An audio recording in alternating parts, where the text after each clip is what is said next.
3 अक्टूबर 2023 मुरली की मुख्य बातें। अभी पुराना नाटक पूरा हुआ है। दुख के दिन बाकी कुछ घड़ियां हैं और फिर सदा सुख ही सुख होगा। अभी सुख के लिए तुम पुरुषार्थ कर रहे हो, समझते हो ये दुख का पुराना नाटक पूरा हुआ। सुख के लिए अब बाप दादा की श्रीमत पर चल रहे हैं। समान पवित्र हो रहना है, तोड़ जरूर निभाना है। अगर तोड़ नहीं निभाते हो तो जैसे सन्यासियों मिसल हो जाते। वह तोड़ नहीं निभाते हैं तो उनको निवृत्ति मार्ग हठयोग कहा जाता है। सन्यासियों द्वारा जो सिखलाया जाता है वह है हठयोग। हम राजयोग सीखते हैं जो भगवान सिखलाते हैं। भगवान ने राजयोग सिखलाया तो भगवान जरूर ऊंचते ऊंच को ही कहेंगे। श्री कृष्ण तो भगवान हो न सके, बेहद का बाप है ही वह निराकार। यहाँ गृहस्थ व्यवहार से नफरत नहीं की जाती। बाप कहते हैं यह अंतिम जन्म गृहस्थ व्यवहार में रहते पवित्र बनो।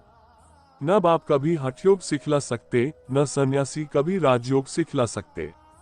ये समझने की बात है। समझाया जाता है जो बाप को नहीं जानते वह नास्तिक है, तो बाप ही आकर के आस्तिक बनाएंगे। पहले पहले तो बुद्धि में ये बिठाना है कि गीता का भगवान परमपिता परमात्मा है। उसने ही आदि सनातन देवी देवता धर्म स्थापन किया। कहते हैं जब जब देवी देवता धर्म प्रायः लोप हो जाता है तब मैं आता हूँ। कलियुग के बाद सतयुग जरूर आना है, चक्र को फिरना जरूर है। बुद्धि में ये रखना है अब नाटक पूरा हुआ है, हम जा रहे हैं। चलते फिरते उठते बैठते भी याद रहे अब हमको वापस जाना है। मन्ना भव मध्याजी भव का यही अर्थ है।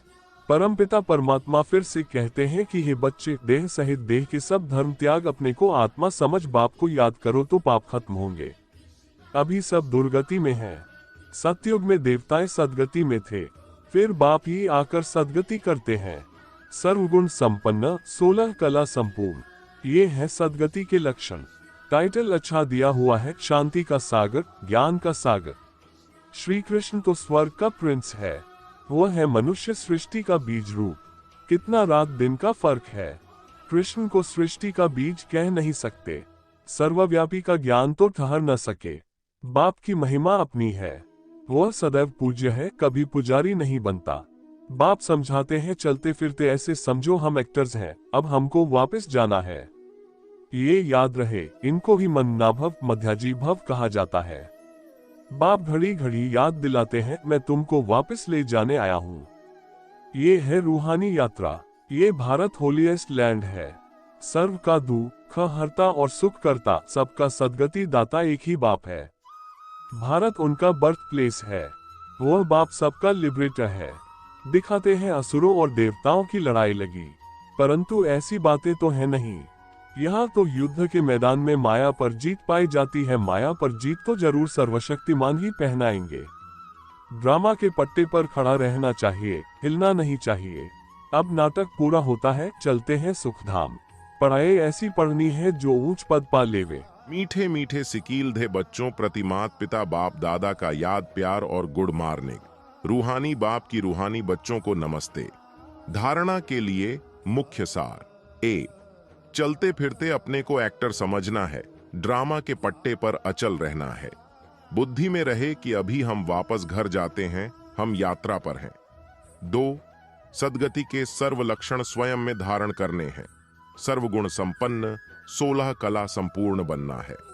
वरदान, संगम युग पर श्रेष्ठ मत द्वारा श्रेष्ठ गति को प्राप्त करने वाले प्रत्यक्ष फल के अधिकारी। भव संगम युग पर श्रेष्ठ मत के आधार पर जो श्रेष्ठ कर्म करते हो उसका प्रत्यक्ष फल अर्थात सफलता अभी ही प्राप्त होती है। इसलिए कहते हैं जैसी मत वैसी गत। वो लोग समझते हैं मरने के बाद गति मिलेगी, लेकिन आप बच्चों को इस अंतिम मर्जीवा जन्म में हर कर्म की सफलता का फल अर्थात गति प्राप्त होने का वरदान मिला हुआ है। आप भविष्य की इंतजार में नहीं रहते, अभी अभी करते और अभी अभी प्राप्ति का अधिकार मिल जाता। इसको ही कहते हैं रचयिता का रचना से सच्चा प्यार। स्लोगन, दृढ़ संकल्प से हर कदम में बाप को फॉलो करने वाले ही संपन्न बनते हैं। कृपया लाइक और सब्सक्राइब करें।